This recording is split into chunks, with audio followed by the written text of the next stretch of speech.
All right, folks, let's get started. Thanks for waiting. We're excited to have you with us today for the Explore and Explain mini workshop. My name is Mike Cisneros. I am a data storyteller here at Storytelling with Data. And today what we're going to do is walk you through the entire analytic process from exploring our data, iterating through different ways of showing it, different ways of using visuals to figure out what it is we need to see in it, and ultimately creating something that is going to be a simple to understand and yet engaging and persuasive communication for our audience so that they are primed to take action based on the recommendations we are going to share with them.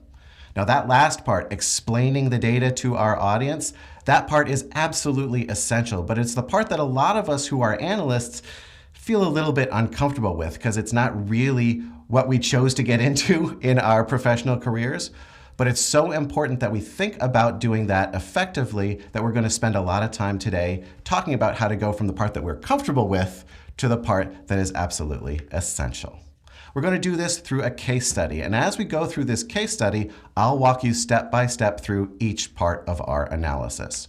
We're going to start by using an interactive dashboard. We're going to use that to get a sense of our data, figure out what insights we can get from that, just get the lay of the land there from our dashboard.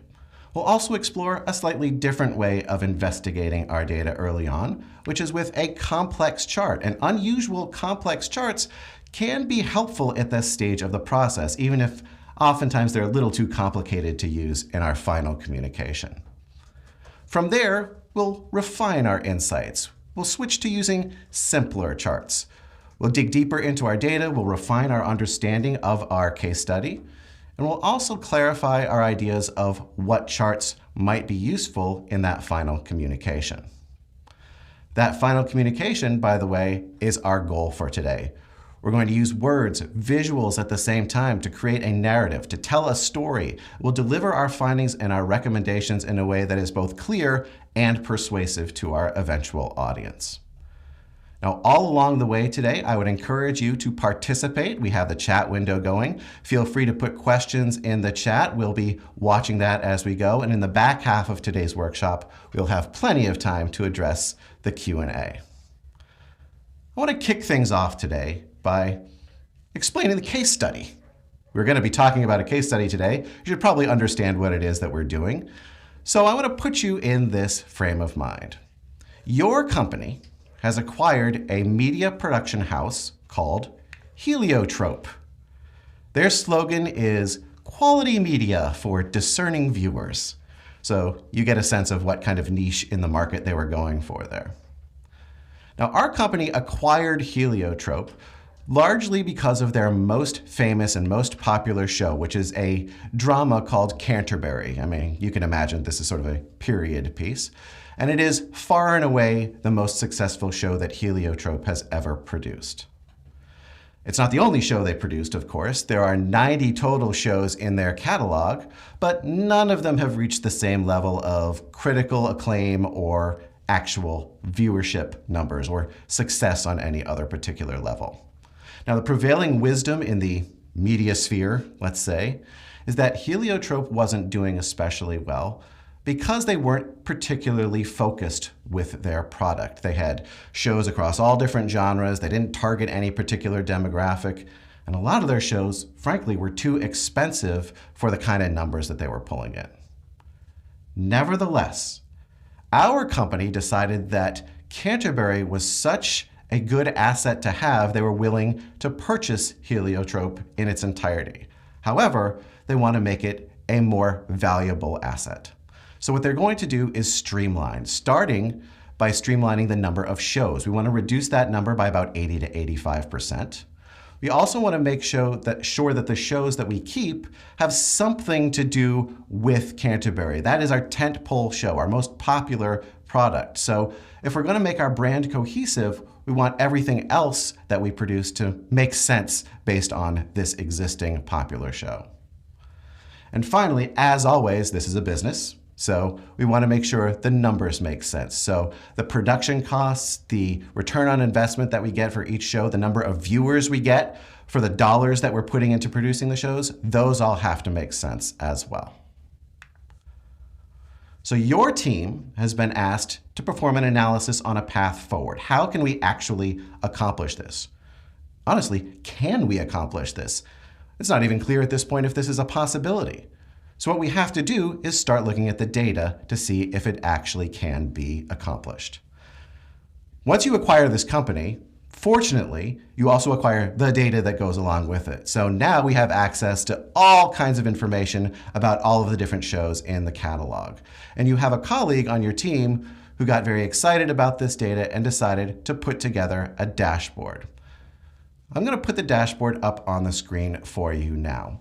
And for those of you who are watching us live, I will talk you through some of the quick and dirty insights that you can glean from this. If you're watching this after the fact, or if you're the sort of person who craves a second screen experience, you're all individuals, so I can't tell you what to do.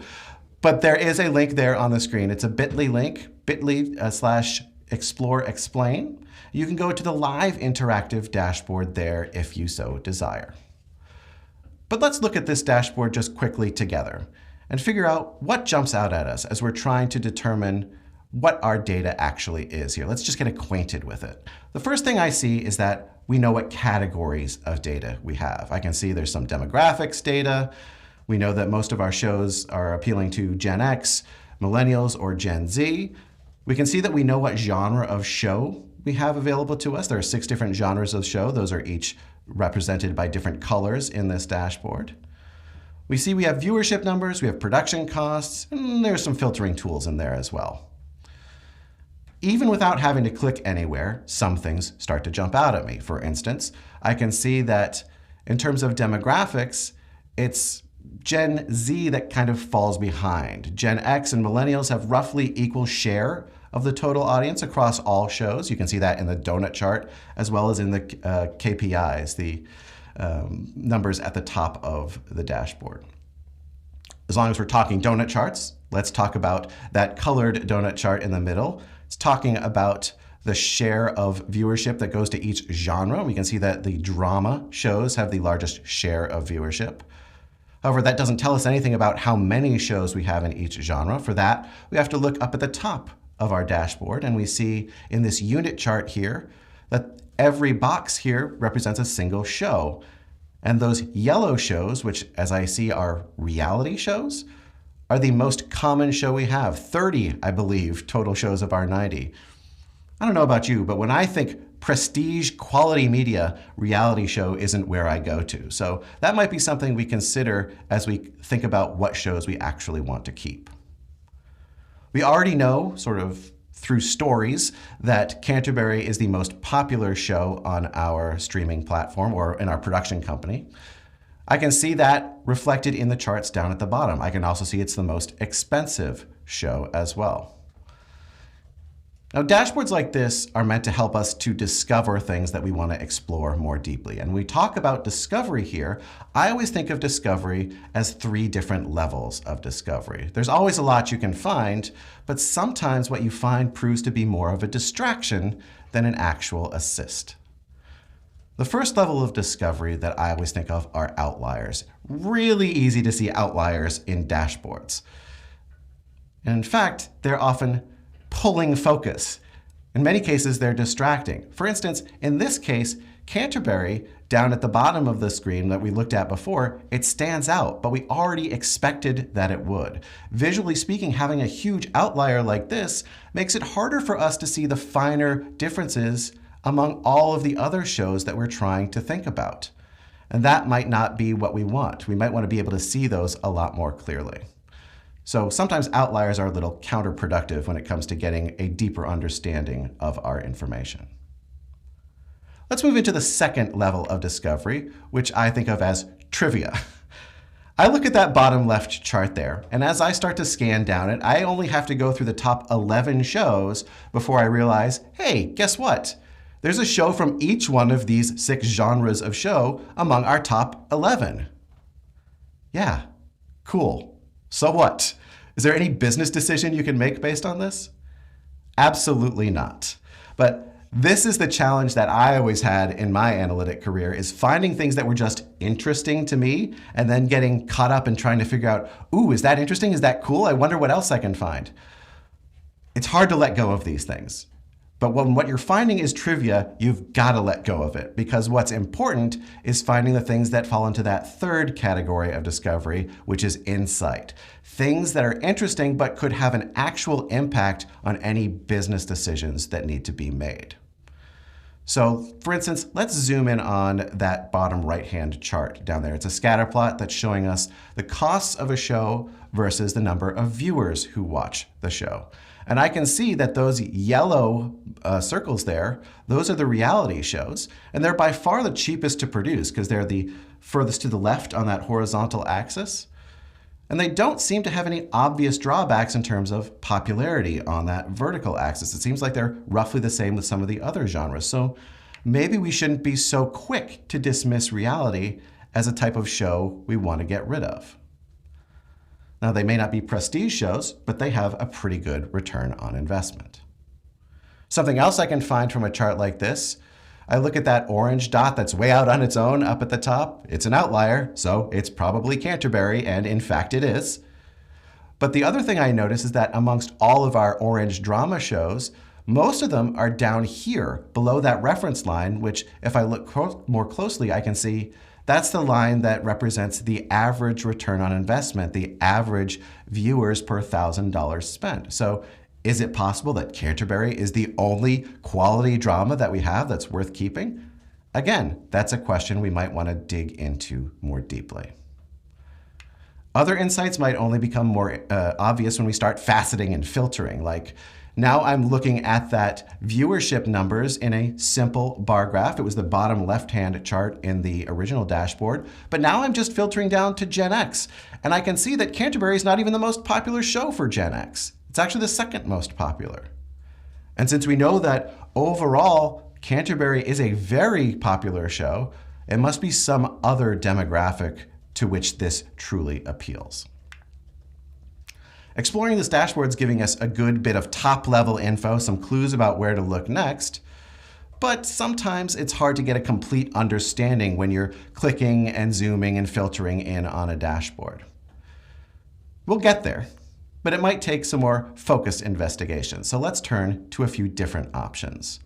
And if there are single sophisticated questions we want to ask, then it could be useful to create something that's a little bit more complex.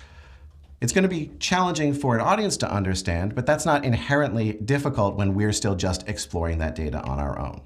So let's imagine that another colleague has a statistics background. They really like a complex chart. They're comfortable with it. So they choose to create a specific complicated chart to answer one specific question, which the question is, what share of the demographics, each of our three demographics, do each one of our shows have? So they create a ternary chart.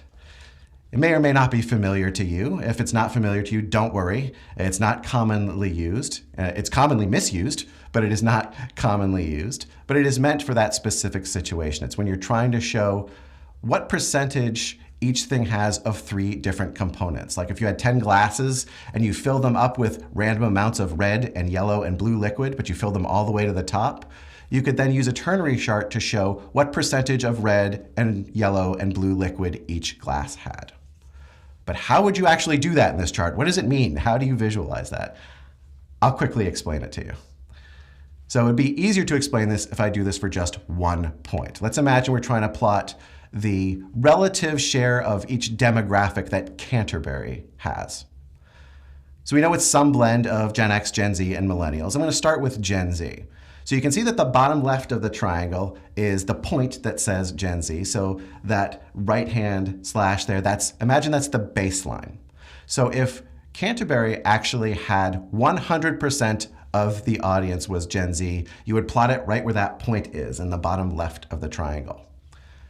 However, it doesn't have a 100% Gen Z audience. It actually has about 15%. So what you do is you draw the axis from the baseline to the point, and then you find a line that's about 15% of the way from the baseline to the point, and somewhere along that line, that is where you're going to plot Canterbury. You don't know where yet because you only know part of your answer. You know it's 15% Gen Z.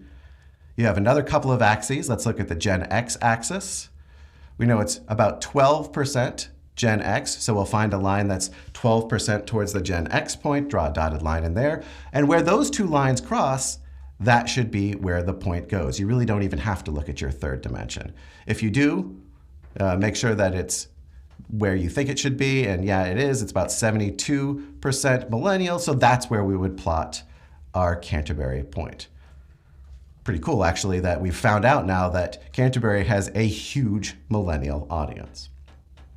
By the way, you usually don't see these interior lines on ternary charts. If anything, you might see a little inscribed triangle like this, which is useful because that's a line that shows you when you're 50% of the way to the point that that line shows. And for our purposes, I love this because when we plot all of our shows, now we can quickly look at, well, we know Canterbury's a very millennial targeting show. What are the other shows that have at least half of their audience in that millennial demo? So I can zoom in here and I can say, oh, well, there's only about 14 shows that meet that particular requirement. I can see there's no suspense shows, no mystery shows based on the colors. There's some sci-fi, some reality shows, comedies, but that's about it. So, maybe that's a good place for us to start. We could just say, oh, well, that's the number of shows we wanted to keep anyway. These are all 50% millennials. Here's the shows, we're done. Here's our recommendation. Probably jumping the gun a little bit because there are lots of other aspects we haven't looked at yet. We haven't looked at the production costs. We haven't looked at the specific number of viewers. And I can tell by the size of those dots, I'm pretty sure that size represents viewership, and there are some awfully small dots in there. I also see a lot of yellow in there, so if we really care about reality shows not being a big part of our portfolio, we might want to expand our options a little bit beyond this. But this complex chart gave us a specific, sophisticated look at our data, and that is where they can shine. But as I said, we might want to take a look at some simpler charts because that's not the one we're going to show to our audience. And we also want to expand our view a little bit, go beyond those 14 shows and think about what else might we want to consider. Ideally, a series of simpler visuals will be more effective in getting the answers to some of these ancillary questions that are going to become important to us. So let's look at some simple charts, because we're not building our communication yet, but as we go through these, they're definitely going to help us to think about what we might consider including in our final communication. Let's look at all of our shows, because I want to see not just the top shows for the millennial demographic, but the top shows overall. And that's what this little scoreboard-like grid is. We've taken all 90 shows that Heliotrope has produced, and we've rank ordered them by viewership, from the top one in the top left corner to the worst, the 90th ranked one in the bottom right. Now imagining this is a little light board, let's light up the shows that we've identified as being 50% millennial. Okay, so that's all right. Let's put their total audience numbers here as well, because that is an important part of the analysis as well. I'm taking Canterbury out here so it doesn't skew the scale. You can see the differences a little bit clearer. And then let's just for fun add in the percentage of audience that is actually millennial. So you can see it's all at least 50%. Some of them are up into the 60s and 70s. Now we liked this subset at first, but as we said, now that we're looking at the actual viewership numbers, maybe some of these aren't particularly popular shows, maybe they're not worth keeping around. And then as I add some color into it to show you what genre these shows are, I don't really love how much yellow I'm seeing here. I think we're going to have to consider more shows than just these 14. So we're going to expand our search. Let's look for, say, popular shows. Shows that we know have an above average viewership level, more than the average number of viewers per show that we currently have amongst our 90 at least. And we can still look for shows that appeal to that millennial demographic, maybe not 50% millennial, maybe like 40% millennial. So I want to look at this genre by genre, starting with the genres that we think might be more, I guess, well respected. I'm going to start with comedy, actually. And what I'm going to show you this is on a chart that is called a decay chart. It's a line chart where I'm going to show you all of our comedy shows. And I'm plotting them here on the line chart in descending order from the most viewed to the least viewed. So Rayleigh's Secret Life is the #1 ranked comedy, has more than 700,000 viewers per episode. The worst is Angerman's, down at the 17th out of 17 comedies. That has less than 60,000 viewers per show. You can see we have our average in there, which is about 460,000 viewers. So let's get rid of the shows that don't even beat our average. We'll get rid of those dots, and then we'll think about these 8 that remain. Which ones of these have a millennial viewership that is more than 40%? Turns out there's 3. There's one we already knew about that has more than 50%, but then there's 2 other ones that have more than 40%. So this gives us a few more options. Why don't we start to look at some of these other genres as well? There's no mystery that there are no mysteries. We don't have that many mysteries that we produce, and none of them have particular appeal to millennials, and I won't keep you in suspense about suspense either. No suspense shows have that kind of appeal as well. It's kind of surprising here that for as few shows in the mystery and suspense genres as Heliotrope made, a lot of them seem to have above average audiences. I wonder why they didn't make more of these type of shows.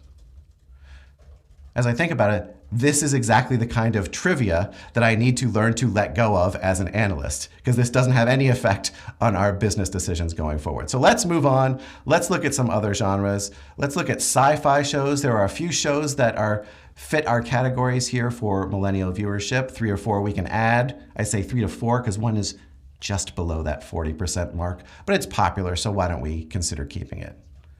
Same with drama. There are 4 or 5 dramas that we can add into our consideration. Last genre, of course, we want to talk about is reality. Now, there are more reality shows than any other, right? There's 30 reality shows, so you're going to see a really long tail here when I put this up on the screen.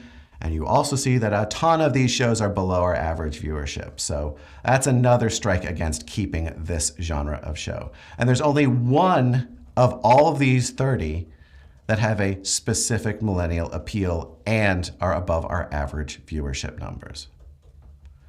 So let's go back to our original 14 candidates here. And with what we've done, looking at popular shows that might have a millennial appeal, I'm going to make some room for those new candidates in this view, because now instead of 14, we've been able to add 9 more shows to it, including now 7 of our top 10 shows. Originally, we only had 1 out of the top 20 shows that we were keeping, and that just seems silly. Now we have a lot more popular shows that we have the opportunity to keep. What we'll want to do, however, is consider more than just audience and demographics. We have to consider production costs. Now, I've made reference to this before, but we're measuring the return on investment in the sense of how many viewers do we get per $1,000 we spend on a show. So our average is about 206 viewers per $1,000 spent. And if you take our big popular show, Canterbury, out of the mix, then that number goes down to 196 viewers per 1,000. So we don't care if a show is expensive as long as we get a good ROI here. Let's look at the costs and the ROI of our 24 current candidates. We'll plot the total viewership against our known existing average per episode, and then we'll plot the cost per episode against our known average cost, which is about $2.2 million per episode. Here's the average viewership. So you can see that as you go down the list, once you hit Luna 7 and you get lower than that, it's a below average viewership. So a little bit dicey there.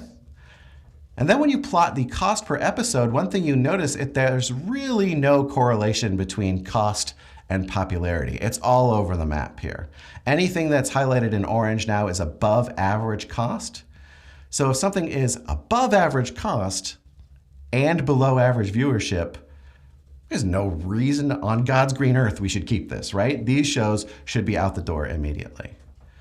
This maybe isn't the best way to show this. I think the scatter plot, we saw our dashboard creator thought about using scatter plots earlier. I think that's the right way to go here. So let's plot our shows on this dual axis, on this scatter plot here. We'll put on the horizontal axis, we'll put the cost per episode to make a show, and on the vertical axis, we'll put the average number of viewers per show. I always like to put some reference lines, some guidelines in when I'm showing a scatter plot. So the first one, which I'll put as a sort of vertical line, but it'll be diagonal, is the ROI average. So if a dot ends up being to the left of that line, it means it has a better return on investment. Gets more viewers per $1,000 spent than average. So left to that line is good. And then I'll put another reference line in there for our average number of viewers. And of course, above that line will be good. Let's plot all of our candidate shows. Now I can talk about these shows in the context of the quadrants that we see in this scatter plot. In that bottom right quadrant, a bad ROI and expensive to produce, these shows definitely shouldn't stay. They have low viewership as well, so these are the 4 shows that, I'm sorry to say, they are no longer candidates. They are out. The opposite quadrant, the top left, these are definitely worth keeping because they have high viewership. They have a good return on investment, good viewers per dollar spent. Most of them are actually below our average cost per episode anyway, so these are definite keepers. The other 2 quadrants, it sort of depends on which way you want to go here. Those shows in the bottom right have good ROI, but they have really low viewership numbers. They're mostly reality shows. In fact, I think they're all reality. The top right, those are all prestigious shows, but they don't have a good ROI because most of them are relatively expensive to produce. So which way do we go here? I have to say, as a business decision, it is probably easier to retain a large audience and ask the producers of these shows to cut their costs by 10–20% than it would be to say, hey, take these low-cost shows with small audiences and see what you can do to quadruple the audience. I think that's a more challenging ask, and it also doesn't really fit in with the branding we are trying to maintain. So in this case, I'd say, let's emphasize prestige over reality shows. Maybe we'll just keep those 2 high ROI shows that were slightly below our average viewership, but are pretty close to it and actually have a strong millennial audience as well. We've done a lot of analysis here. We've gone across all of our different exploratory steps. We've answered a lot of questions. We've come up with a lot of charts. I think we have a really clear picture of what it is we're going to offer as a recommendation. Just to be sure, let's think back about what it was we were trying to consider. We wanted to cut the number of shows. We wanted to make sure that what we kept made sense with Canterbury as our flagship show. And we wanted to make sure that we could keep production costs down, or at least make sure that we were having a good return on investment while our viewership numbers continued to increase. So what we'll do next is deliver our recommended plan of action to leadership using a narrative structure. We're going to combine words and visuals to build that memorable and persuasive presentation. But first, I want to pause here because I want to briefly turn things over to the founder and CEO of Storytelling with Data, Cole Nussbaumer-Knaflic, for a few brief words. Thanks, Mike. Hi, everyone. I must start by saying I am having so much fun following the chat window. People are super engaged, which it comes through, and that is lovely. Thank you for spending time with us here today. Do want to draw attention because there have been a number of questions about how is he doing this? What tools are being used? And that's one of the things, among others, that you will find in the many videos on the Storytelling with Data YouTube channel. So highly encourage you to spend some time exploring those. They are fantastic for, let's call it self-serve learning. If you prefer something more structured, you might consider a Storytelling with Data custom workshop for your team or organization. We do those both virtually and in person with a variety of different lengths of time to meet your needs and help you upskill your team to the next level. If you're an individual wanting to learn more, we also have a variety of public sessions for you. And actually, as a special treat, treat to those tuned in today.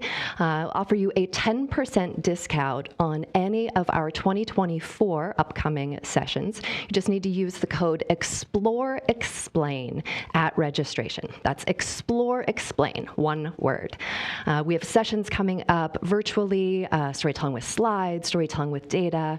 We have a full day masterclass coming up in September in Seattle, and one more cohort of our very popular 8-week online course. It also starts in September. You'll find information on all of that at storytellingwithdata.com/workshops.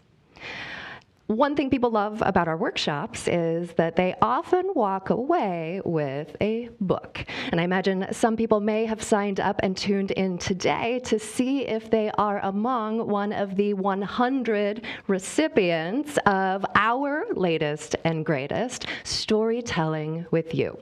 So I believe we've got some names to put up there. You're probably frantically searching to find your own.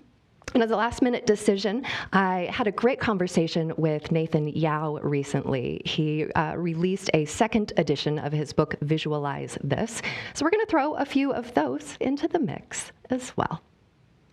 Speaking of books, I wouldn't feel right turning things back over to Mike without telling you about something that excites me very much, which features a dragon named Daphne who enjoys making graphs to help friends and solve problems. Daphne, the data drawing dragon, is coming this September and actually brings lessons, maybe surprisingly similar, but simpler, to what you are learning today to a younger crowd, in particular, the 6 to 9-year-old audience. So if you have children or educators in your life, please pre-order your copy today. You'll find that on Amazon and everywhere that books are sold. I'll just do a quick reminder. Please continue to chat because it's super fun to watch and respond. If you have questions that are specific to anything that Mike is covering today, or really anything storytelling with data or communicating effectively in general, put those in the chat window, and we'll be collecting them to turn to a bit later. If you're watching this recording after the fact, I encourage you also to share your questions in the comments, and we'll try to tackle those as well. With that, I'm going to turn things back over to Mike. All right, I want you to imagine now that it's time to give our final presentation to our leadership team. We're going to tell them what we think should be done with the Heliotrope catalog to provide the best business outcome for our organization. So I'm going to do a little role playing here.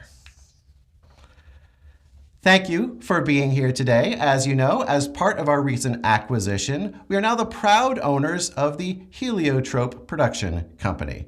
You might know them as the quality media for discerning viewers company that has made the hit drama Canterbury.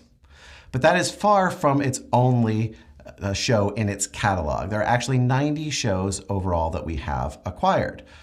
But we are not going to keep all 90. As you know, you have laid out a mandate for us.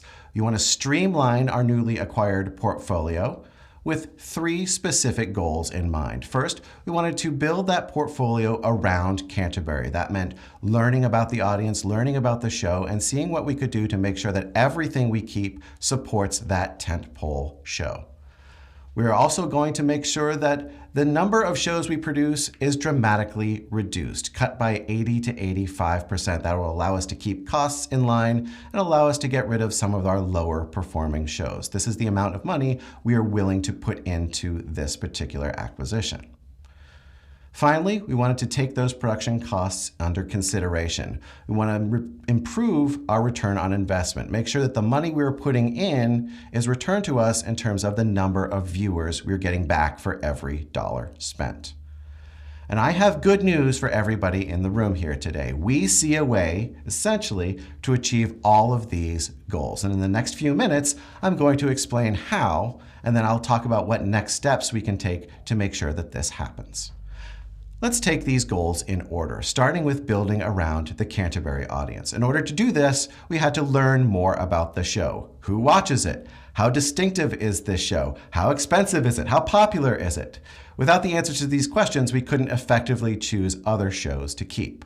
So I want to take us through those key aspects of our flagship show, Canterbury, which, by the way, is actually 11 times as popular as just about any show on our platform. It gets about 5 million viewers per show. The average other Heliotrope show gets about 400,000. It's our most popular show. It's also by far our most expensive show to produce. It's about 7 times as expensive as any other show. You kind of knew this. Sometimes you have to pay more to get more. When you get something that returns 11 times as much but only costs 7 times as much, the return on investment is high than any other show that we have. We get about 350 viewers on average per show, or per episode of, or per $1,000 that we spend on Canterbury, whereas any other show only gets about 200 viewers on average. The interesting thing that we found, though, with Canterbury was that the audience makeup was distinctive. Was that it was 73% millennial versus any other show in our catalog, which was only about 31% millennial. That is a huge difference. So what we discovered is that we needed to look for shows in our catalog that actually appealed directly to the millennial audience. So when we were thinking about reducing the number of shows, that is the direction we decided to take. We've identified 15 shows that we could keep. So I'm going to show you a grid here of the number of shows that we have, currently 1 through 90. We're organizing these in terms of which ones are the most popular in terms of viewership. Now I'm going to highlight for you the ones that we are intending to keep. It's these 15 shows. You can see most of them are in the top half of what's currently popular. And I'm going to break them down into 4 different groups for you. The first group is the obvious group, which is just Canterbury on its own. It has everything going for it. The only opportunity we see here is to make sure that we can expand the universe of Canterbury with some spin-off shows or perhaps with some other media products. The second group we're talking about here is our best bets. These are shows that have high ROI, they're popular, they're focused on the millennial audience, they're about 40% or more millennial. The only thing they lack is that they're not in a prestige genre. They're comedies, sci-fi shows. So our recommendation here is that we should focus on trying to reframe the marketing here, making it seem like these are groundbreaking shows in some way so that we can get the prestige factor of these shows up a little bit. The next tranche of shows that we have here are the prestigious shows. These are shows that are already have high viewership. They're in the drama category or the sci-fi category. It's easy to market them as prestigious shows, but they're a little bit too expensive. Their ROI isn't great right now. So what we would encourage those production companies or the producers of these shows to do is to cut their production cost just by a little bit, maybe 10 to 20%, to get much closer to the ROI that we want them to have. In the final category, these are cult favorite shows. These are going to be shows that are not exactly in line with the Heliotrope ethos. They're more, I would say, millennial friendly shows, but they're not exactly popular shows. They are reality shows, so I would say let's use them not exactly as bottom line oriented shows, but think of them as the shows that we can use as a gesture of goodwill, maybe to our millennial audience, and maybe we can use them as an opportunity for cross-promotion, or maybe as an opportunity just to do a little bit of marketing for the other Heliotrope shows. This brings us to our third goal. Our third goal here was to lower the costs and improve the ROI of our shows. So with this approach, our numbers project to improve across almost every metric. Our viewership per show is going to double from about 450,000 to almost 950,000. Our target audience, if the millennial audience is our target audience, it's going to go up by nearly 20 points. It's going to go from 36% to almost 55%. Our overall costs, the cost to produce a single episode of every show in our catalog, once we reduce our catalog to these small focused shows, it's going to go from almost $200 million to produce down to only $60 million to produce. And if you're doing some quick math in your head, you're probably realizing, hey, you're cutting costs by 70%, but you're cutting the number of shows by 85%. So something's going to go on there. And the answer is yes. What that means is that the average cost to produce an episode is going to increase, and it's going to increase substantially. But we don't see that as a problem, because really the metric we care about is return on investment, the number of viewers we get per dollar spent. And we're currently, that number is 206 viewers per $1,000 spent. That's going to go up to 236, a 15% increase, and we expect that to only grow from here as we focus on our important, prestigious shows. So our next steps to make this happen. With Canterbury, our flagship show, make sure that we are leveraging its popularity, start to build spin-off shows, expand to other media products, use what we have in a wider variety of productions. With our best bets, our most watched shows with great ROI, make sure we reframe the marketing around ensuring that these shows are considered to be groundbreaking, because truly, I believe that they are. With our prestigious shows, think about making sure that we are cutting the cost of them a little bit so that we can get that ROI up as the costs go down. And finally, don't forget about those cult hit shows. We're not going to consider them as part of our bottom line. That's not the important part of those shows. What the important part with these is to make sure that we are supporting our millennial audience. These are some of their favorite programs, and we can start to use these as marketing platforms, cross-promotion for the shows that we do intend to keep and burnish the Heliotrope brand in another dimension. So what you saw there is the challenge, not the challenge, but you saw the entire process of going from exploring our data, thinking of it through our dashboard that we had available to us in the beginning. We got a sense of what we had as a data source, or got a sense of what we had as some beginning insights of our data, but then we started to work it through a little bit more. We started to explore it in complex charts. One specific complex chart gave us a good starting point for addressing some of the particular mandates that our leadership had set down for us. That starting point wasn't enough. We had to investigate further, and we did that by using a number of simple charts along the way. Once we got through those simple charts, that led us to a more robust understanding of our data, of what it was we should suggest we do going forward. And then we used those to inform the charts we included in our final presentation, where we got even simpler visually, but we constructed a story that from beginning to end was going to engage our audience, make sense to them, explain to them how at every step of the way we were meeting what they had asked us for, and then we provided specific, definite recommendations for them so that they knew that if they took those recommendations and they fulfilled the actions we laid out to them, they would achieve the goals that they set. So this is the importance of that explain part of Explore and Explain. We all do so much work in the explore part of our process. It's important to remember that the explain part of the process is the only thing that people are ever going to see. So that's the part we have to make time and space for in our workflow, so that all of that hard work, that heavy lifting that we do in the exploration part of our process doesn't go for naught, and instead leads to actual change in the real world. So we do have about 10-12 minutes left in our time together here. So what I would like to do at this point is pause and see what kind of questions folks have had along the way. So Cole, why don't I turn it over to you? What have folks been saying as things have been going on in the chat? Amma asks, how do you start the storytelling with data journey? And follows that up with, are there any data sets you could recommend that we can use to practice these skills so that she has something to show for the skills that she's learned today? I want to point you to a couple of resources because I imagine that this is a question that many viewers today have. One is our DataViz Superstar series, and you'll find that right here on YouTube.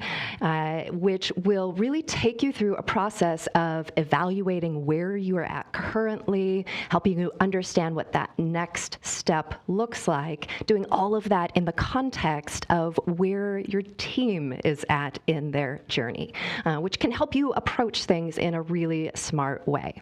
And then we also have, as part of that series, sessions on setting good goals, ways to learn from others, and a variety of other lessons. When it comes to data sets and ways to practice, this is where I'll point you to our online Storytelling with Data community. You can find that at community.storytellingwithdata.com. Here you'll find our monthly challenge, also a full exercise bank that takes various scenarios similar to what Mike went over today, but breaks them down so that you can practice a single skill. And you can look through the exercises and choose what skills you want to develop. Maybe it's choosing an appropriate visual, or it might be more on the storytelling, presenting piece. Encourage everyone to check those out. It's a completely free resource. We do also offer a subscription level in the community, which also gains you access to weekly Data Storyteller office hours, live events, and a variety of other things. All right, with that, let's go to a question from Josh. And this was actually came up when you were introducing the ternary chart. And the question is, how do you communicate the complex, more statistical analysis to non-statistical audiences in order to give them confidence that your results are significant? Or do you just keep that part to yourself? Yeah, that's an interesting question, and it's critical to understand who your audience is when you're showing these kind of complicated charts to them.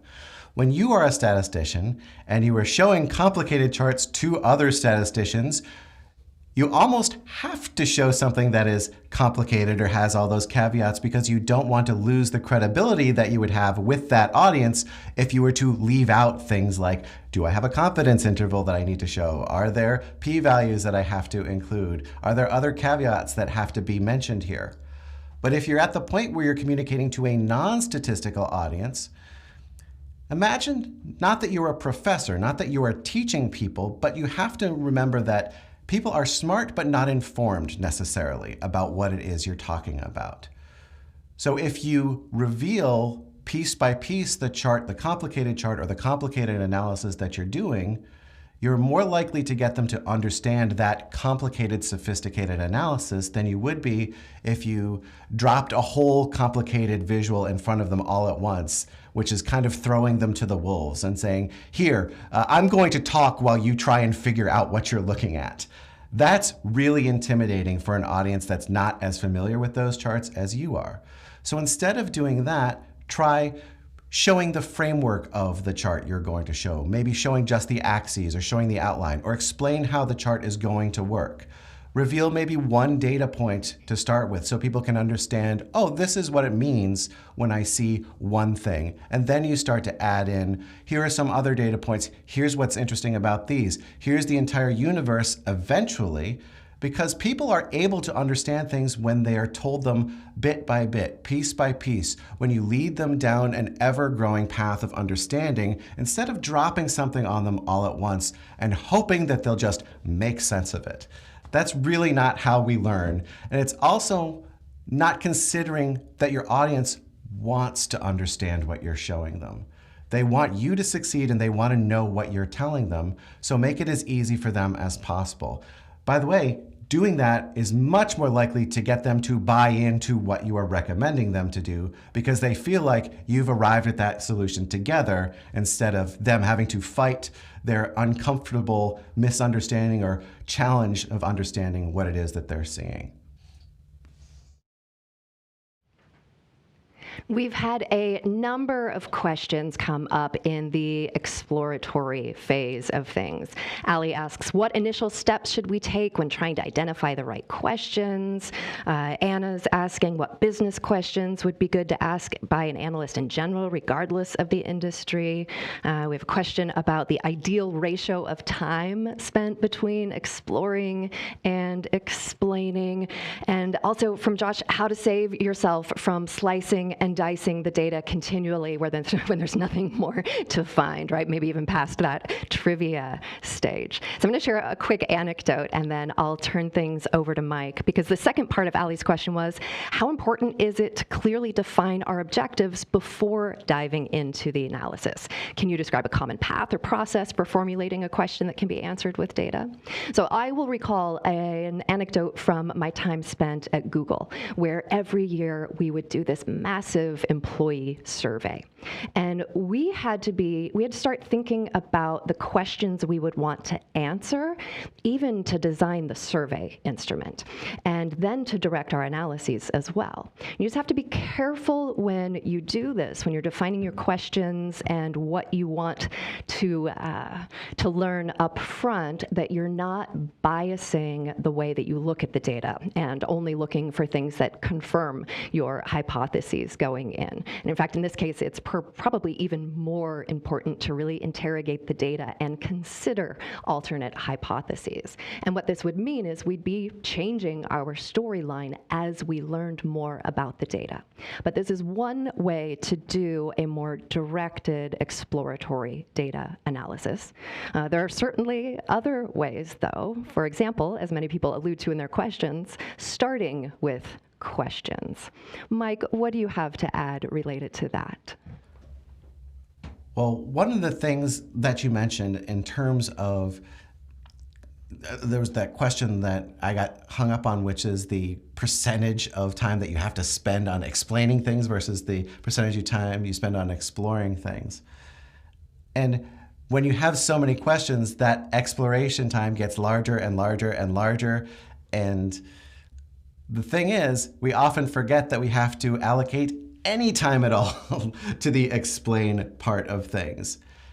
And so I would suggest just making sure you're retaining a little bit of time. It doesn't have to be 50-50. It doesn't even have to be 75-25. It has to be something, though. The end product can't just be screenshots of all of the dashboards that you did or all of the views that you saw. It has to be something that is intentionally developed for your specific audience. No matter how many questions you had to ask, no matter how many iterations you went through, keep in mind that there's always a deadline. Time is always limited, but you can always do something in the time you have available so that that last bit of what you share with your audience is made for them. Whether that's making sure that you are explaining in words what it is you want them to get away or take away from this, or whether it's simplifying things down to the one key visual you want them to remember, or whether you have the time to do what we've done today, a full presentation. Anything you do to consider your audience and make sure they take away what you want them to remember is going to make it feel like all of that work you did originally is going to be worthwhile. And I'll just add on the question piece, let's take a slightly specific example. Let's say we are interested to understand whether sales went up. This is very simple, but just to give you a sense of the types of questions you might ask as you're interrogating this. So that might be true broadly, but that's where you can start saying, how does that look across our business units? What if we go back further in time? Are there interesting peaks or valleys to be aware of? What if we go back in time over the different business units and now the different products? And so you keep, I guess, peeling the layers of the onion to get at the interesting things. You want to stop, back to Josh's question, before you've sliced and diced the data beyond the point of even interesting trivia. You may even stop before you get to trivia stage. But what you're looking for are actionable things or things that are curious, that might not be what was expected, or that hold true broadly, but not in certain instances, because those are where decisions can be made to change the course of things. I mentioned Nathan Yao earlier. One of the analogies he draws that I really enjoy is he talks about asking questions of your data being similar to how you would ask questions in a dating process, right? Where you start out with really broad, where are you from? Where did you go to school?